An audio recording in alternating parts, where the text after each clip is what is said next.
Pour la vérification des joints internes d'un vérin sous pression, eh bien, la première chose que je dois faire, vous avez remarqué que la tige est déjà sortie, mais complètement. On sait qu'à l'intérieur, nous avons un piston. Au niveau du piston, vous avez des joints. Vous avez un joint qui fonctionne pour devenir étanche de ce côté ici, et vous avez un joint à lèvres du côté opposé. Alors, la première vérification, on va venir vérifier le joint côté poussé, s'il est étanche. Alors, si celui-ci est endommagé, l'huile va passer à travers le joint pour arriver dans la seconde chambre, et nécessairement, la pression devrait augmenter graduellement si le joint est endommagé. Si le joint est en bon état, ma pression devrait rester à 0 PSI. Alors, pour les premières vérifications, débutez toujours avec des pressions d'environ 500 PSI, puis par la suite, vérifiez avec le manufacturier le maximum que vous pouvez atteindre avec ce type de vérin-là et complétez votre vérification avec ces pressions recommandées par le manufacturier. Alors, dans mon cas, je répète, on va faire une inspection à 500 PSI. Alors, je démarre la pompe et je vais attendre quelques secondes.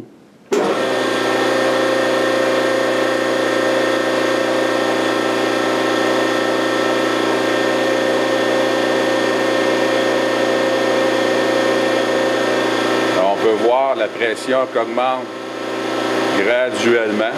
C'est ce qui signifie que nous avons une fuite interne au niveau du joint. Si je patiente, la graduation va augmenter. Alors, je suis rendu à 100 PSI.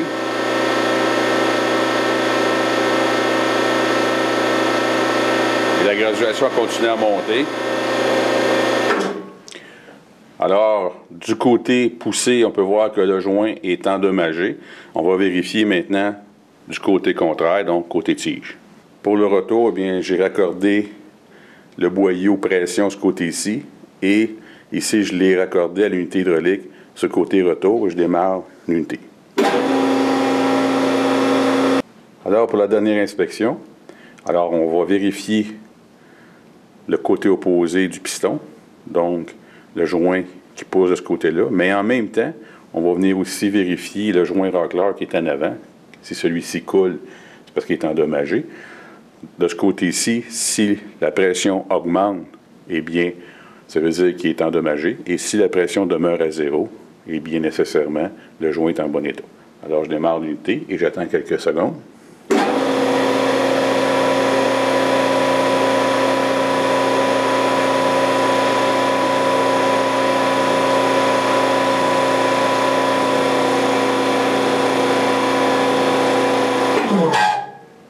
Et voilà. Donc, le manomètre est toujours demeuré à 0. Aucune huile qui sort par le joint racleur. Alors, le côté qui est de ce côté opposé est en bon état, à l'exception du côté poussé où le joint devra être réparé. Alors, nécessairement, il faudra démonter et faire une inspection plus approfondie, donc une inspection visuelle, avant de commander la pièce.